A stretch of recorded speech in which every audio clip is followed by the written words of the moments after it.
What's up everyone, welcome back to a brand new video. On the last part, we saw the finale to the Buu saga, and how everyone was able to get out of that sticky situation. Not only was Goten able to access a new power, but it seems Gohan was able to as well. And at first, it seemed like they wouldn't be able to get anywhere without Goku, but thankfully in the end, it all came together. As the family of legendary Super Saiyans was able to team up, defeating the Majin. And now, we're going to be heading to Dragon Ball Super, and as you'd probably expect, it's going to be radically different, thanks to everything that's happened in the scenario so far. For this part, let's hit a like goal of 3,500 likes. Once we hit that, I'll continue with another part to the series. Anyways, let's pick up from here. So the last part obviously did set up some important things. For one, we have Gohan with his new form, or at least an evolution of legendary Super Saiyan. Since Vegeta pointed out the similarities with his own Super Saiyan 2, they just call it legendary Super Saiyan 2. I mean, it's the simplest thing to call it after all. Pretty straightforward and explains basically what the form is. Now Gohan's pretty amazed with this power. He's able to access it again. At first, it was accessed due to anger. But as we've seen in the scenario, both him and Goku have great control over their rage. Now that I think about it, it kinda makes them like the Hulk. Both get power from anger, and both have a great control over their anger. And that's Gohan's secret. He's always angry. No, not really. He's just been able to tap into it now when he needs. And eventually does get access to legendary Super Saiyan 2, being able to do it whenever he feels. And now Goku's interested too. Of course, he should be able to do the same thing, right? And Vegeta's just watching on during all of this, kinda jealous of them. He didn't realize how far ahead of them the others were. I mean, yeah, Vegeta is strong in his own right. He actually is the strongest fighter outside of the 3 legendary Super Saiyans, because even Goten seems to be getting a lot stronger by each day that passes. But still, even though Vegeta's in a good spot, he would love to prove his superiority, but he knows that's kind of impossible. And as more and more time goes on, Vegeta accepts this fact more and more. He did accept it already, but he's completely come to terms with it now. He doesn't care about some stupid grudge to becoming the best. I mean, after all, when you think about it, Goku was born this way. He can't compete with that. It's the same kind of stuff he used to preach as an elite Saiyan. Of course, he doesn't believe in that elite, low-class nonsense anymore. But it's a similar principle here. Kakarot was destined to be strong due to how he was born. And Vegeta's okay with that. If anything, it makes him much more humble, and he feels a lot more accomplished. He actually has to work for all his strength, not to say that Kakarot's not working for his. It's just that he's naturally gifted. You know, it's kinda weird. He wonders if Kakarot's entire family was like this before. Like, did Raditz have this power too? Goku's father? There is no way that Raditz was that strong. He was kind of a chump. Eventually, we arrive to Battle of Gods, or at least Beerus' awakening. He did have some premonitions about some sort of Super Saiyan god or something. So his best bet is to check Earth where the only remaining Saiyans are. First he goes to King Kai's planet, and it just so happens that Goku's training there. Now Goku seems like an interesting case. From what King Kai and Goku are telling him, there does exist a form called Super Saiyan, but Goku's no normal Saiyan or Super Saiyan. He's a legendary Super Saiyan, and that name interests Beerus. He perks up instantly when hearing this. He wonders if maybe this is what he was dreaming about. You know, maybe he just got the name wrong, but legendary Super Saiyan? That still sounds powerful and all. Goku explains the form, but Beerus doesn't really care too much. He just wants to see it showcased. Well, alright. He's speaking Goku's language and he begins transforming. King Kai and everyone else hits the deck as the planet begins shaking. He tells Goku to stop transforming. This planet can't handle it. But it's already too late. The planet quake passes, as Goku now has his signature green aura again. And Beerus sees the noticeable difference. He's bulked up a bit. His hair's green and spikier, and his eyes are yellow. This is legendary Super Saiyan, or at least the controlled form of it. And Beerus is impressed with the power, so they try and test it out. And even though Goku's incredibly strong here, legendary Super Saiyan doesn't do much against Beerus. But Goku then reveals he has a form beyond this as well. An evolution beyond this power called legendary Super Saiyan 2. Pretty straightforward name. Beerus is actually enjoying this. The Saiyan seems surprising. As is, this legendary form seems pretty powerful, but apparently he can go beyond that too. Maybe Beerus has finally found his rival. Goku powers up into legendary Super Saiyan 2, and the battle resumes. Of course, Beerus is still way ahead, but it's not like the gap that they had in power in the original story. Obviously, I think it's safe to assume that legendary Super Saiyan is beyond where Super Saiyan 3 Goku was in the same point in time. And naturally, legendary Super Saiyan 2 would be beyond that. Goku is able to keep up for a bit, but as Beerus shows off more of his power, it eventually becomes a very one-sided fight. A short and friendly fight, but an enjoyable one nonetheless. King Kai finally comes out of hiding to see the damage that's been done, and thankfully most of the fight happened mid-air.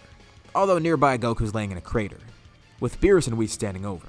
But thankfully King Kai's in good company, because Beerus glances over to Whis, who not only immediately heals Goku, but also restores that crater in the planet.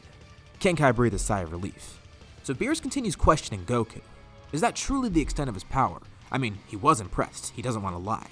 but he did expect a little bit more beyond that, and asked if Goku knows anything about the Super Saiyan God, and of course, no one knows about it. They could go to Earth and ask Vegeta, but Goku's pretty sure that he wouldn't know either. And Beerus does exactly that. They go to Earth and ask Vegeta, but he knows nothing about it. Well, whatever. Beerus is fine with this right now. And that's a really weird proposition, so Goku's kind of confused, but Beerus explains. He wants Goku to come train on his planet with him. He'll get a lot stronger from there, and maybe they'll find out the secrets of a Super Saiyan God. Maybe it just requires some godly training. I mean, God's in the name after all. Maybe if he's infused with God Ki somehow, that'll work. Of course, this is something that Goku's not going to turn down, but Vegeta's interested as well. Beerus knows by now that Vegeta's way below Goku in terms of power. He's just a regular Super Saiyan. But it could be interesting to see two Super Saiyan gods if that's possible. And who knows, maybe it won't work for Goku. Maybe it'll only work for someone like Vegeta that's a normal Saiyan. Or maybe they'll get two completely different paths. If anything, this will just make it more interesting. Not to mention, it'll make it a lot more efficient with two people training there instead of just one. Alright, well, looks like Whis is going to bring two students back to Beerus' planet. And they're all pretty excited. Vegeta too especially. This is finally his way to go beyond Super Saiyan 2. Sure, he has dabbled with other ways. He has access to form that he calls Super Saiyan 3, but it's very draining and not really efficient in a battle. And because of that flaw, he has kept this to himself and hasn't really used it. But maybe God Ki could help him perfect it somehow. Obviously, he has no idea what God Ki's like and what it's going to do to him. But his mind begins racing. Maybe he can correct the flaws of Super Saiyan 3. Maybe he can get Super Saiyan God. Maybe they can combine the powers of the forms. Who knows? They need to train first to actually see what happens. So, they leave Earth and begin their training with Beerus. And ironically, around the time of Beerus' return when he awakens, someone else is going to return soon, although due to resurrection, and it's Frieza. He's really angered, and all he can think of is what happened on Namek. The thoughts of that monkey going completely berserk. When he's revived, he's hoping that he gets news that Goku ended up dying by now. Unable to control his own power, but it seems that's the opposite, so Frieza's gonna have to solve that problem. And he knows to be very prepared because of Goku's power. This is not only a Super Saiyan, but a legendary Super Saiyan, something that he didn't even expect could be possible. And from what he gets in terms of intel from his other soldiers, they're telling him that Vegeta's a Super Saiyan too. Like a normal Super Saiyan, but still, that should be pretty terrifying. Although it's only rumors by now. So Frieza's gonna take this extra seriously. Instead of training 4 months, he trains for 5 months. This is so disgusting. The fact that he has to train at all, especially for 5 months. Ugh, whatever. And yeah, it's not that much of a difference, but to Frieza, it is a big difference. He hates the idea of training. But with his great potential, an extra month will help considerably. Although, not really too much in this case. You'll see what I mean. His first surprise comes when he arrives to Earth, going there immediately once his training is completed. And once he gets there, he notices that the two people he wanted to see aren't actually there. Goku and Vegeta are gone. The Frieza Force encounters a small group of fighters. Some random Earthlings, a Namekian, but more importantly, two people that he finds very interesting. One he recognizes from Namek, Goku's first son, but it looks like Goku got busy and had another son. He can see the obvious similarities. Great, this monkey has 2 children. Well, if Goku's not here, at least he could take out Goku's kids. But just as quickly as the army arrives on Earth, they're defeated, like literally within minutes. Not only are they incredibly weak in comparison to the group, but with Gohan and Goten there, they don't even stand a chance at all. Like, they could just use a fraction of their power and base and easily defeat this army. They even have a laugh about it afterwards, saying that this served as a nice warm-up. And already in his final form, Frieza angrily jumps out of his hovering chair. These 2 monkeys are enjoying this. Are they not aware who they're in the presence of? Yeah, Gohan knows who Frieza is. But it seems Frieza's maybe underestimating them. They're clearly not taking Frieza seriously, and Frieza launches towards Gohan with a punch. And effortlessly, he blocks it with one hand, while in base. Frieza throws a flurry of punches and kicks at Gohan, but nothing works. Gohan is simply able to block them all. And even lands a punch of his own, which sends Frieza skidding backwards.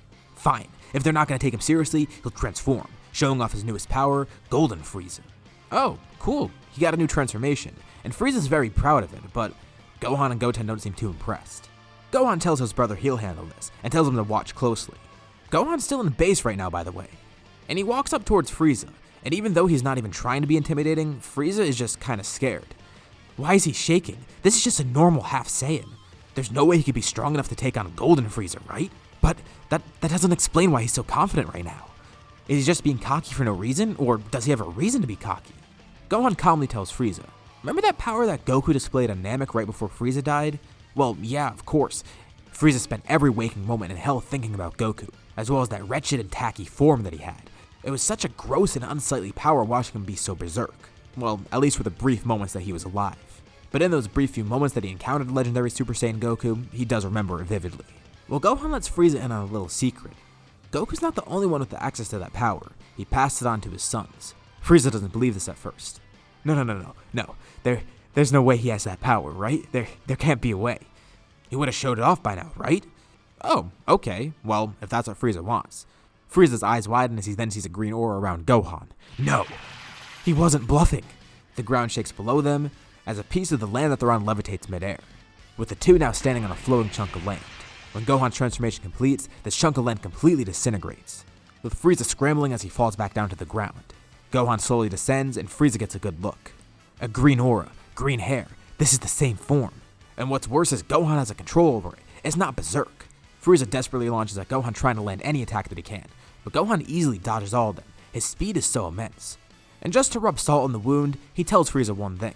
He tells him to look at that kid over there. That's his brother, Goku's youngest son Goten. And he tells Frieza another little secret. He has the same power too. Yeah, that little kid right there, he was born just the same way. And he doesn't care about what new form Frieza has or whatever training he's done. He knows Frieza's a threat and he has to be eliminated right away, but he doesn't stand any chance against them right now. Gohan's gonna get back to his family anyways, and with one quick blast, he eliminates Frieza. And just like that, Resurrection F is over. It's like it didn't even happen. And next up, we'll be going to the Universe 6 tournament. And as I've said in my other videos, I kind of find that tournament boring to cover. And on top of that, it's not really going to be that tough of a challenge. I mean, consider what's happened in the scenario so far. So for those two reasons, we're going to kind of fly through it. And if you think about it, realistically, it would be kind of boring. Little tangent here, I tried to find a way to make this interesting, but realistically, it would just end up with Goku winning. Every challenge would be so easy for him. And really, the only challenge would be hit. By now, Goku's long since accessed Super Saiyan God and God Ki. But he wasn't able to go beyond Super Saiyan God yet. With God Ki infused in it, Legendary Super Saiyan 2 is pretty strong, and he relies on that a lot, although he does have Super Saiyan God just in case, which is even stronger, and he does use that against hit. And as much as Goku would love to go beyond this, he can't yet. The fact that he's a Legendary Super Saiyan is holding him back. He needs to train and practice more not only with Super Saiyan God, but Legendary Super Saiyan. Obviously his goal right now is to combine the two of them, which he hasn't accomplished yet.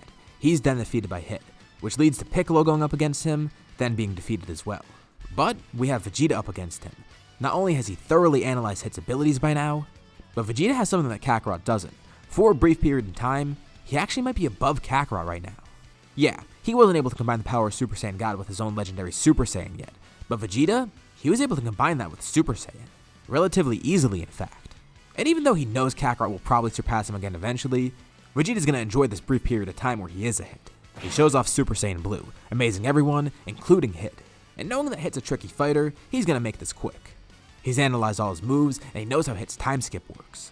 And Vegeta plays no games. Vegeta's stronger here, and much more confident, as well as having more knowledge on Hit. Combine all these and you have a deadly formula that guarantees Vegeta's victory. He defeats Hit, winning the tournament for Universe 7. He's never felt better. Goku congratulates him, and everyone's glad that it all went well. But Vegeta admits, if Kakarot were able to combine Super Saiyan God with his power, he'd be so far beyond him right now. And the others are pretty shocked to hear this. Champa and Hit even overhear. Goku told Hit about this during the battle. But hearing Vegeta talk about it reminds them, is Universe 7 actually that powerful? And these rumors begin spreading around, as well as footage of the tournament and God Tube. And one person takes a particular interest in this, obviously being Zamasu. And yeah, Vegeta did win the tournament, but he still looks at all of Goku's fights, how effortlessly he defeated everyone else. He made it right to the end, and even almost stood a chance against Hit. Maybe he was just simply tired out, or maybe he was holding back. And like he saw in the video, people were mentioning that Goku can get even stronger than this. It's so unsightly. This mortal using a god's power, making a mockery of it, combined with that weird berserk form that he has, it just looks so gross. He's mixing the primal nature of his Saiyan form with God Ki. It's disgusting, and Zamasu wants to do something about it. Just another sinner from Universe 7 that he's kept track of. But we'll be saving this for the next part. This is where we'll leave off for now. So, what did you guys think about this part? What differences do you think Goku Black will have in the next part? Leave any thoughts and suggestions in the comments below. I'll be sure to check them out to see what you guys think. As always, if you liked the video, be sure to drop a like. And let's try to hit that like goal from the beginning of the video so we can get another part of the series. If you haven't already, why not subscribe? As well as hitting the bell icon and get notified about any future parts of this What If, or any other videos that I upload on my channel. Anyways, thank you all for watching, and I'll see you all in my next video.